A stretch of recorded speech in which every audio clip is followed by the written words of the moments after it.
नमस्कार, prime time लेकर मैं हूं आपके साथ सोहेल खान। आप देख रहे हैं बंसल न्यूज। शुरुआत करेंगे सियासी खबर के साथ। एमपी में उपचुनाव का घमासान लगातार तेज होता जा रहा है। खंडवा संसदीय सीट पर प्रदेश भर की निगाहें टिकी हुई हैं। इस सीट पर बीजेपी और कांग्रेस दोनों ही खेमों से रोज नेताओं के दर्द भी झलक रहे हैं। ये वो नेता हैं जो यहां से टिकट के सबसे प्रबल दावेदार थे, लेकिन उन्हें मौका नहीं मिला। कांग्रेस के अरुण यादव की बात करें तो आज एक सभा में उनके मुंह से निकल गया कि फसल उन्होंने पकाई और काट कोई और रहा है। वहीं बीजेपी में भी नंदकुमार चौहान के बेटे हर्ष सिंह कुछ रूठे रूठे से नजर आ रहे हैं।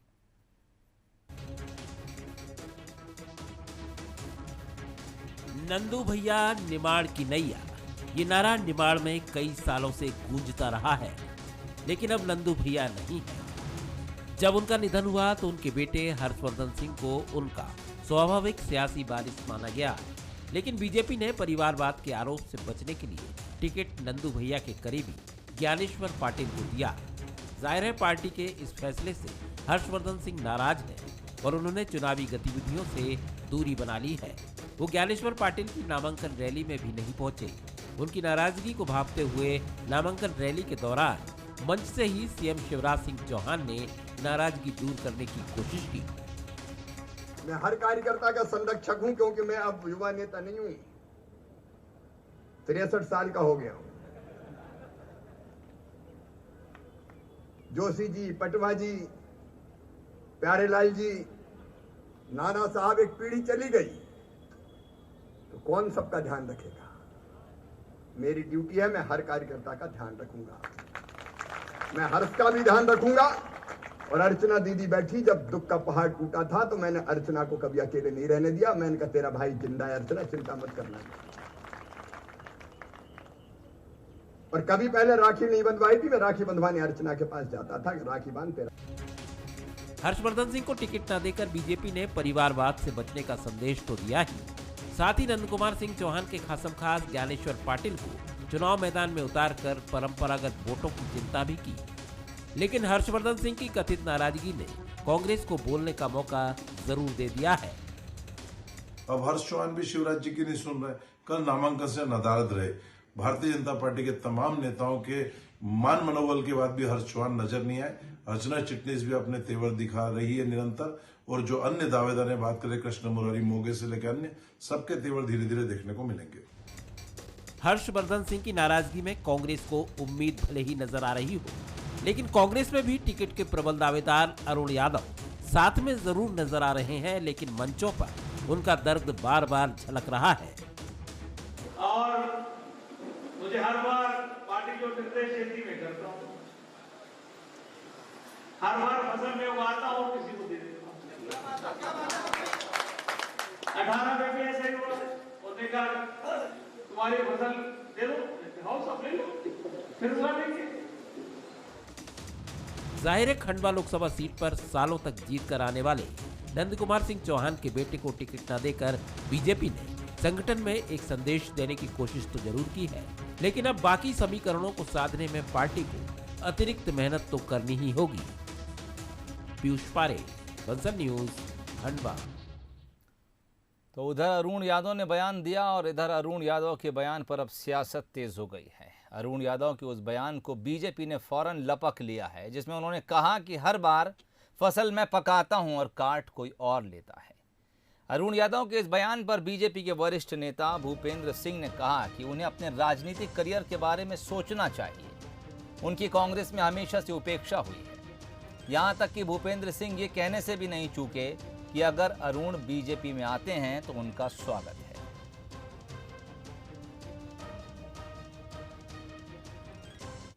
अरुण यादव का टिकट काट के और जो राजनीति से एकदम निकल चुके थे, राजनीति से अलग हो चुके थे, ऐसे प्रत्याशी को पार्टी ने वहां से कांग्रेस ने टिकट दिया। तो निश्चित रूप से अरुण यादव जी के साथ अन्याय हुआ है और लगातार उनके साथ अन्याय हो रहा है, तो उनको इस बात पर विचार करना चाहिए, अपने राजनीतिक भविष्य पर विचार करना चाहिए। और अगर वो भारतीय जनता पार्टी में आते हैं तो स्वागत है। चलिए, भूपेंद्र सिंह ने उन्हें बीजेपी में आने के लिए निमंत्रण दे दिया, लेकिन एक बार फिर से आपको वो बयान सुनाते हैं जो बुरहानपुर में अरुण यादव ने दिया, जिस बयान को उनके दर्द के तौर पर देखा जा रहा है। और मुझे हर बार पार्टी जो निर्देश देती मैं करता हूँ, हर बार फसल में उगाता हूँ, किसी को दे देता हूँ। 18 में भी ऐसा ही हुआ, उसने कहा तुम्हारी फसल दे दो, हाउस आप ले लो, फिर उगा देंगे। तो ये मेरा अपना मानना है कि मुझे बहुत कुछ मिला है, बहुत आगे और भी मौके मिलेंगे। आज एक ही एजेंडा है, आज इकट्ठे होने का पर्पस ही, मकसद ही एक ही है कि हर हाल में इस चुनाव को जीतना है। ऐसा मौका मैं समझता हूँ 2009 में भी नहीं था।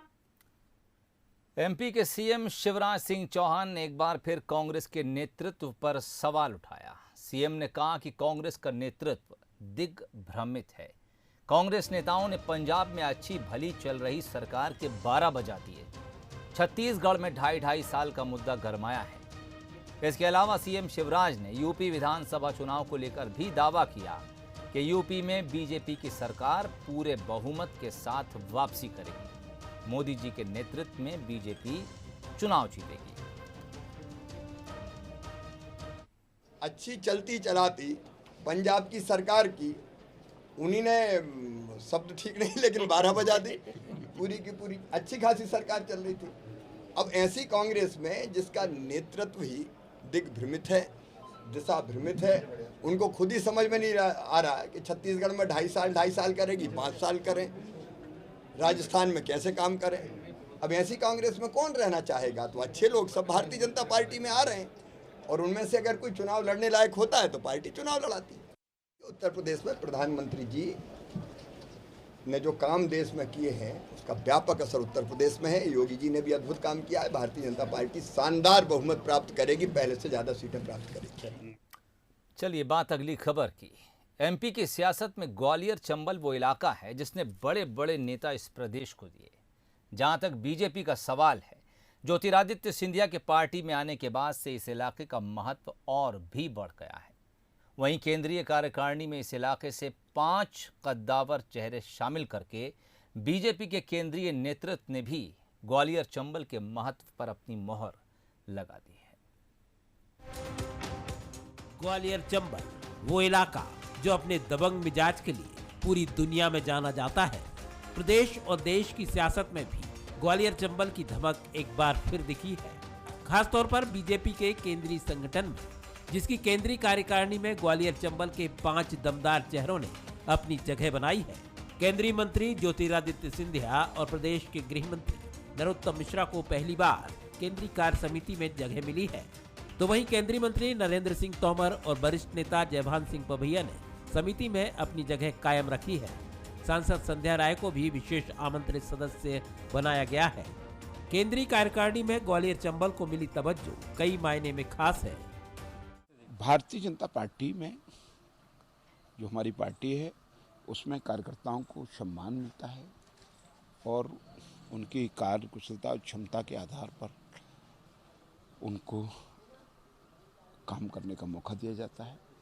आज उसी का कारण है कि आज राष्ट्रीय कार्यकारिणी में इस अंचल से माननीय ज्योतिरादित्य सिंधिया जी को लिया गया है, माननीय नरेंद्र सिंह जी को लिया गया है, माननीय नरोत्तम मिश्रा जी को लिया गया है, माननीय जयभान सिंह जी को लिया गया है, माननीय सांसदा महोदय को भी हमारी संध्या राय जी को लिया गया है। तो काफ़ी लोगों को प्रतिनिधित्व मिला है। यूं तो जनसंघ के जमाने से ही दक्षिणपंथी राजनीति का ग्वालियर बड़ा केंद्र रहा है। राजमाता सिंधिया और अटल बिहारी वाजपेयी जैसे महान नेता इस इलाके ने दिए हैं, लेकिन बीच के सालों में एमपी में मालवा और मध्य भारत ने बीजेपी संगठन में अपना दखल खास तौर पर बढ़ाया था। हालांकि ज्योतिरादित्य सिंधिया के बीजेपी में आने के बाद बीजेपी की सियासत में ये इलाका एक बार फिर मजबूत होकर उभरा है। हालांकि कांग्रेस का आरोप है कि ये इलाका विकास की दौड़ में पिछड़ रहा है और बीजेपी को सिर्फ सियासत की पड़ी है। बड़े नेताओं की मौजूदगी यहाँ गुटबाजी को बढ़ावा दे रही है। भारतीय जनता पार्टी का निश्चित रूप से कद बढ़ा है ग्वालियर चंबल संभाग में। कद कैसे बढ़ा है? ग्वालियर चंबल संभाग में बेरोजगारी बढ़ी है, अपराध बढ़ा है, हत्याएं लूट डकैती हो रही हैं। इस समय जो भारतीय जनता पार्टी की स्थिति है, भारतीय जनता पार्टी 3 भागों में बट गई है। मध्य प्रदेश में एक सिंधिया भाजपा, एक शिवराज भाजपा और एक BD शर्मा की भाजपा। 3 भागों में भारतीय जनता पार्टी बट चुकी है। जाहिर है ताकतवर नेताओं का फायदा संबंधित इलाकों को जरूर मिलता है और उम्मीद की जानी चाहिए कि ग्वालियर चंबल को भी इसका फायदा मिलेगा, लेकिन इसके लिए बड़े नेताओं को प्रतिस्पर्धा की जगह सहयोग की भावनाओं को तवज्जो देनी होगी। प्रहलाद सेन, बंसल न्यूज, ग्वालियर। मध्य प्रदेश में बत्ती गुल हो सकती है क्योंकि कोयले का संकट MP में लगातार गहरा रहा है और इस बात को ऊर्जा मंत्री प्रद्युमन सिंह तोमर ने भी माना है। प्रद्युमन सिंह ने कहा है कि प्रदेश में सिर्फ 2 दिन का कोयला बचा है, वहीं कई जगहों पर 4 से 5 दिन का कोयला भी है, लेकिन इस सब के बीच कोयले की समस्या को जल्द दूर कर लिया जाएगा। ऊर्जा मंत्री ने कहा कि प्रदेश में बिजली का संकट नहीं गहराने देंगे। बिजली कंपनियों को कोयले को लेकर अलर्ट जारी कर दिया गया है, जिसके बाद कंपनियों ने कोयले को लेकर टेंडर जारी कर दिए हैं। कोयले के अलावा भी दूसरी वैकल्पिक व्यवस्था लगातार की जा रही है। निश्चित रूप से कोयले की कमी है, ये राष्ट्रीय स्तर पे है, पर हमने कहा कि अन्य प्रदेशों की अपेक्षा मध्य प्रदेश बेहतर है। हमने 8 लाख मेट्रिक टन कोयला खरीदने का टेंडर किया है, तो हम बोल रहे हैं 4 का चलो, शुरुआत हो गई, कई कामों की शुरुआत हो गई। वो मकान जहां एक महान गायक का जन्म हुआ, वो छत जिसके नीचे एक मंझे हुए अभिनेता का बचपन गुजरा, वो सीढ़ियां जिसने बुलंदियों के आसमान तक पहुंचने की राह दिखाई, अब उस मकान को स्मारक बनाने की मांग जोर पकड़ रही है। जाहिर है प्रदेश में उपचुनाव हैं, ऐसे में सियासी दलों ने इसे मुद्दा बनाना भी शुरू कर दिया है। कौन सा है वो मकान? खंडवा से देखिए ये खास रिपोर्ट। खंडवा के इसी मकान में हरफन मौला कलाकार किशोर कुमार का बचपन गुजरा। इन्हीं सीढ़ियों पर चढ़कर उन्होंने कामयाबी का आसमान छुआ, लेकिन अब वक्त बदल चुका है। किशोर दा नहीं रहे और धीरे धीरे उनकी यादों को समेटे इस मकान को स्मारक बनाने की मांग तेज होने लगी है। उपचुनाव है तो राजनीतिक दल इस मुद्दे को भुनाने में जुट गए हैं। कांग्रेस भी अब इस मामले को लेकर बीजेपी पर आरोप लगा रही है। कांग्रेस का कहना है कि लंबे समय से परिषद बीजेपी की है, प्रदेश में सरकार भी बीजेपी की है, उसके बावजूद भी किशोर कुमार के मकान को सरकार अधिग्रहित नहीं कर पा रही है। ये मुझे तो समझ में नहीं आता, इतनी शानदार प्रतिभा जिसने कला के हर क्षेत्र में अपना नाम कमाया है, खंडवा ही नहीं पूरे मध्य प्रदेश का नाम पूरे देश में रोशन किया है, ऐसे किशोर कुमार के मकान को स्मारक बनाने में भारतीय जनता पार्टी की सरकार न जाने क्यों विलंब कर रही है। भारतीय जनता पार्टी की सरकार, जिनका विधायक, जिनका महापौर, जिनका सांसद, जिनके पार्षद, जिनकी निगम, हर व्यक्ति इनका बैठा हुआ है, उसके बावजूद किशोर कुमार के मकान को स्मारक बनाने में समय क्यों लग रहा है? मैं आपसे विनती करता हूं कि किशोर कुमार के मकान को जल्द से जल्द स्मारक घोषित करें और खंडवा की जनता को एक तोहफा दें। किशोर कुमार का पुश्तैनी मकान आज जर्जर हालत में है। कुछ लोगों ने इसके बिकने की अफवाहें भी उड़ाई, लेकिन अब इस मकान को स्मारक के तौर पर सहेजने की बात हो रही है और इस पर सियासत भी। बीजेपी का कहना है कि किशोर कुमार दुनिया के मशहूर कलाकार हैं। प्रदेश सरकार भी चाहती है कि उनके घर को अधिग्रहित किया जाए, लेकिन उनके परिवार का सहयोग नहीं मिलने से ये काम अधूरा है। किशोर कुमार जी, जिनके हृदय में खंडवा बसता था और मध्य प्रदेश का ही नहीं पूरे देश का, मैं कहूँ दुनिया के लोग उनके गीतों को जितना पसंद करते हैं शायद ही किसी और के करते हो। हम भी चाहते हैं, मध्य प्रदेश की सरकार भी चाहती है कि हम उनका स्मारक बनाएं और हमारी उनके प्रति असीम कृतज्ञता है। इसीलिए जो हमने वहाँ भी रविंद्र भवन बना है हमारा, उसको किशोर कुमार जी के नाम पर ही उसको हमने किया है। किशोर कुमार जी के परिवार का कोई सकारात्मक सहयोग इस बात के लिए नहीं मिल पा रहा कि वो उस जमीन को या उस मकान को स्मारक के लिए देना चाहते। किशोर कुमार की यादों को समेटे इस मकान को स्मारक बनाने की मांग कई दफा उठ चुकी है, लेकिन उपचुनाव होने की वजह से एक बार फिर स्मारक बनाने की मांग तेज हो गई। ऐसे में अब ये देखना होगा कि क्या इस बार के उपचुनाव में स्मारक बनाने की ये मांग पूरी हो पाएगी या सियासी सुर हमेशा की तरह सिर्फ गूंजते रहेंगे। शेख रेहान के साथ ब्यूरो रिपोर्ट बंसल न्यूज। चलिए खबर मुंबई से है। क्रूज पर ड्रग्स पार्टी के मामले में गिरफ्तार आर्यन खान जेल में हैं और अब उन्होंने ड्रग्स लेने की बात कबूल कर ली है। आर्यन ने कहा है कि वो चरस पीते हैं और क्रूज पार्टी के दौरान भी चरस लेने वाले थे। दूसरी ओर किला कोर्ट से शुक्रवार को जमानत अर्जी खारिज होने के बाद आर्यन के वकील सतीश मान शिंदे अब सेशन कोर्ट में जमानत की अपील करेंगे। इस बीच आर्यन और अरबाज मर्चेंट ने एनसीबी की पूछताछ के दौरान ड्रग्स लेने की बात कबूल की है। एनसीबी ने अदालत में दिए पंचनामे में बताया है कि तलाशी के दौरान अरबाज ने जूते से ड्रग्स का पाउच निकाल कर दिया था। अरबाज के पास से 6 ग्राम चरस बरामद हुई थी।